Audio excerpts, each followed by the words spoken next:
We serve Jesus, right? The Prince of Peace. It's not just a title, the Prince of Peace. It's the essence of who Jesus is. And by extension, it's who we are called to be. So our service to him is rooted not in the strength or the might of this world, but in the quiet strength of his peace. So we want to approach this journey with open hearts, ready to learn and to grow. We serve the Prince of Peace, and we walk in the way of peace. The way of Christ is peace.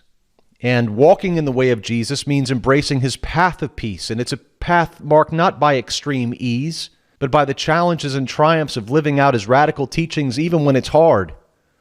This requires humility to admit where we fall short and the firmness to persevere, knowing that our steps are guided by his example. So we are walking the way of peace, which we're called to follow. And then, of course, we're called to herald the gospel of Christ, which is a gospel of peace. Our calling is clear. We are called to herald the gospel of peace. And this isn't about repeating words that are vain, but embodying the very peace that we speak of.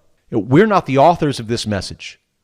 We are its messengers. We have been entrusted with a great treasure that the world desperately needs. And we want to carry that message with determination, knowing that we are ambassadors of Christ, bringing the best news that the world has ever heard. This is not just good news. It is glorious good news. It is great news that we carry. And we serve the God of peace. In Hebrews, we're reminded that our God is a God of peace. Hebrews 13:20. This is not passive peace. This is active, living peace that brought Jesus back from the dead and reconciles us to God and to one another. We read in John 14:27 that Jesus gave his apostles a peace that the world could not give. Peace I leave with you, he said. My peace I give to you, not as the world giveth, give I unto you. Let not your heart be troubled, neither let it be afraid. The peace that he offers is unlike anything the world can provide. It's a peace that sustains us through trials and comforts us in sorrow. It empowers us to be agents of peace amid the turbulence that we see in this world.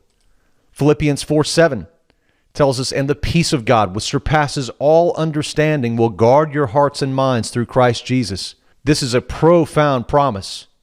God's peace, which transcends all of human understanding, to guard our hearts and minds. Not some sort of passive assurance.